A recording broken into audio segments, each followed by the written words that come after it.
हरिओम. आज बुधवार 17 एप्रिल 2024. श्रीरामनवमी.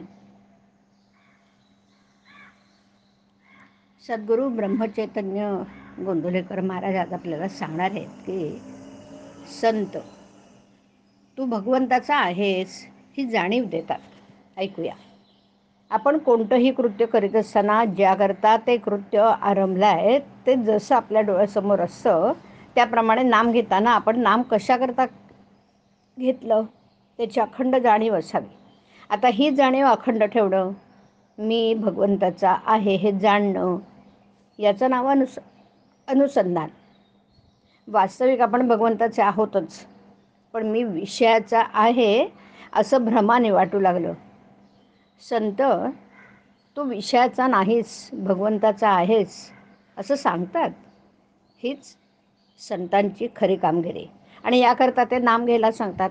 नाम घेणं म्हणजे मी विषयाचा नाही, भगवंताचा आहे असं मनाला सांगणं आणि मनात तशी जाणीव उत्पन्न करणं. आता ही जाणीव टिकवण्याकरता पुन्हा पुन्हा मनाला तेच सांगणं म्हणजे तेच नाम सतत घेणं. तुम्हाला रामदर्शन पाहिजे म्हणता, पण राम तुम्हाला ओळखता कसं येणार?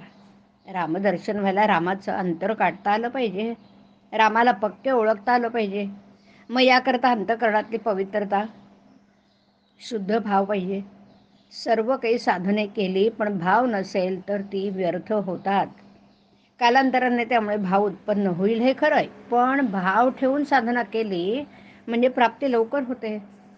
नवविधा भक्तीमध्ये सोपी आणि मुख्य भक्ती म्हणजे अर्पण करणे ही होय.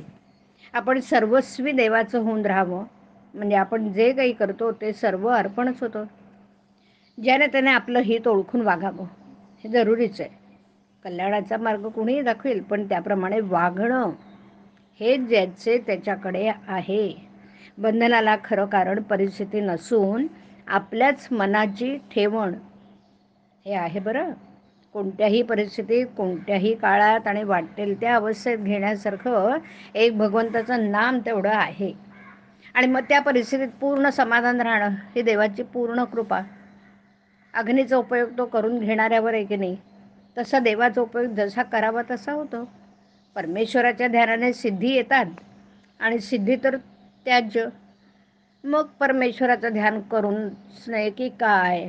तर ध्यान हे सिद्धी मिळण्याकरता करूच नये. परमेश्वर प्राप्तीकरता निष्काम बुद्धीने ध्यान करावं म्हणजे परमेश्वर सिद्धीचा अडथळे दूर करतो.